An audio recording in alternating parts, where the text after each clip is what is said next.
arbitre sifflé na Body moo ñu wan ginnaaw Sadio Mané moo jàkkaarloog ñun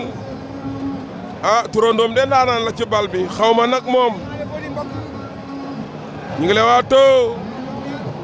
Sadio Mané moo tent bopp bi ñu ngi leewaatoo Body tibb na suuf raxasu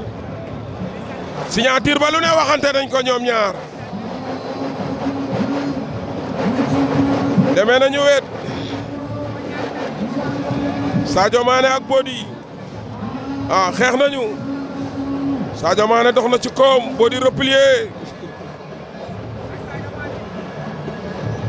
nee na ko ñëwoo xeex ak man Sadio Mané déclenché ne bagarre waaw gëdd na ko dëgg doon na ko kubu dal Sadio Mané doon na ko korosé gëdd na ko nee na ko woon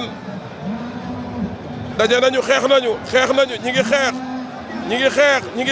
ngi xeex daw na jël ko daw ak moom mu rasu fàq na ko mu rëpp daw na wër nañ ko ndomba Sadio Mané daan na ko kat api am na nanguwul na walaay kat api am na lan moo xew ña ngay dem salanc ñoon ñu mooy VAR parrain bi ñëw na ak une forte délégation ña nga dem